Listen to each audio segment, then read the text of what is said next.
Pendidikan adalah fondasi awal untuk menciptakan generasi yang unggul. Keunggulan dari suatu generasi dapat dilihat dari seberapa efektif pendidikan yang dia terima. Tetapi tantangan pendidikan masih saja menjadi suatu masalah dalam mewujudkan generasi yang unggul, mulai dari rendahnya minat baca hingga kurangnya fasilitas pendidikan. Saya Muhammad Agung Wahid Dan saya Usman Hatimah Syahrul, tim NTT Universitas Hasanuddin, mempersembahkan The Strategies to Face Educational Challenges Forget the 2045 Golden Generation. Tahun 2045 merupakan momentum yang bersejarah karena Indonesia akan genap berusia 100 tahun. Dalam menyambut usianya yang 100 tahun, ada banyak hal yang perlu dipersiapkan. Salah satunya yaitu dengan meningkatkan kualitas pendidikan di Indonesia. Tetapi ada banyak tantangan pendidikan yang perlu diminimalisir. Contohnya yaitu tingginya angka putus sekolah, biaya pendidikan yang mahal, fasilitas yang masih kurang memadai, sampai minimnya minat baca masyarakat Indonesia.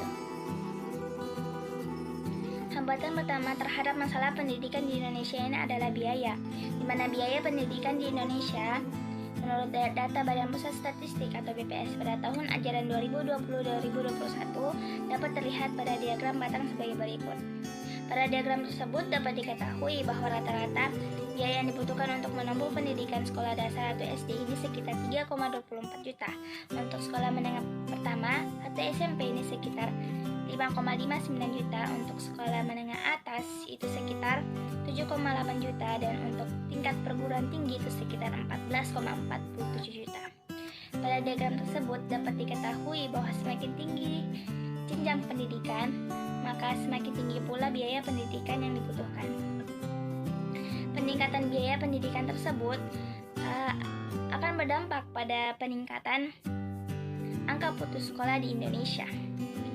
Hal tersebut disebabkan karena kurangnya kemampuan peserta didik dalam mengatasi peningkatan biaya sekolah.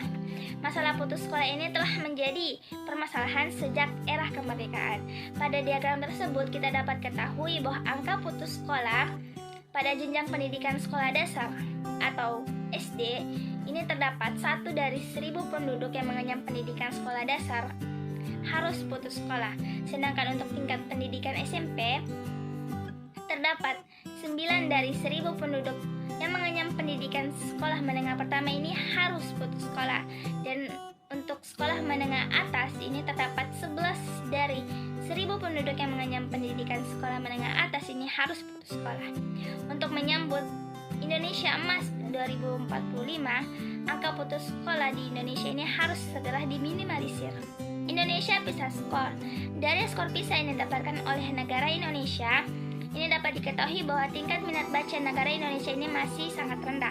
Selain itu, hasil survei PISA yang diinisiasi oleh Organization for Economic Cooperation and Development atau OECD ini menunjukkan bahwa literasi peserta didik Indonesia ini masih berada pada level rendah. Pada skor PISA, Indonesia pada tahun 2018 ini menunjukkan bahwa tes membaca Indonesia mendapatkan skor sebesar 371 dengan global average itu 487. Sehingga Indonesia ini berada pada peringkat 74 dari 79 negara yang mengikuti survei PISA tersebut. Sedangkan pada tes matematika, Indonesia mendapatkan skor sebesar 379 dengan global average itu sekitar 487, sehingga Indonesia berada pada peringkat 73 dari 79 negara.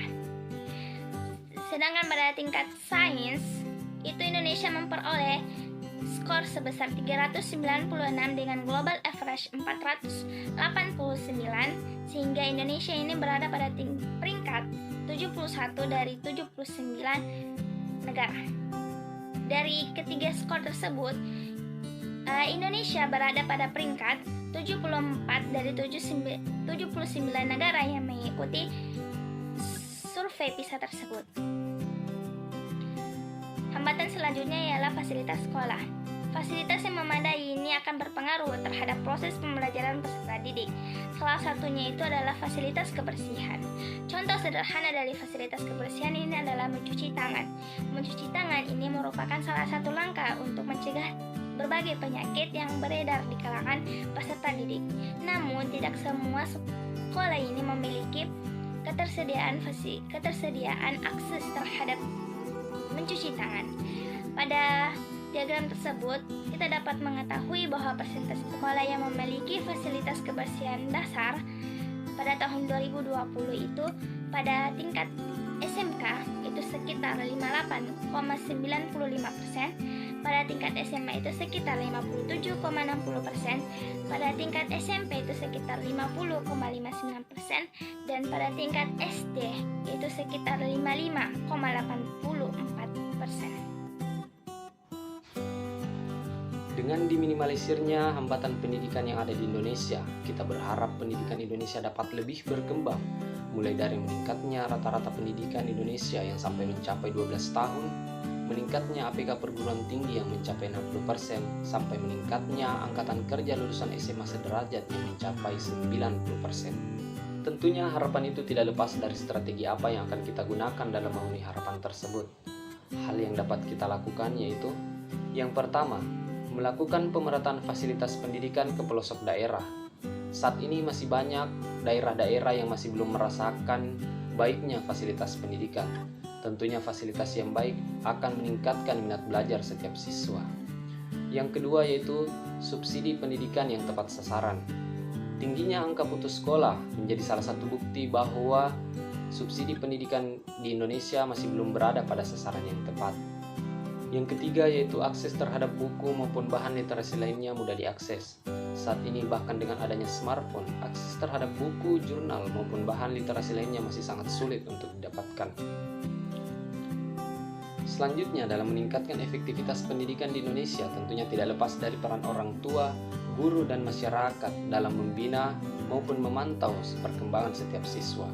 Orang tua, guru, dan masyarakat diharapkan dapat lebih aktif memberikan edukasi yang baik kepada setiap siswa untuk menciptakan generasi yang unggul kelak. Inilah strategi pendidikan untuk mewujudkan generasi emas di tahun 2045. Kami tim NTT Universitas Hasanuddin pamit undur diri dan terima kasih.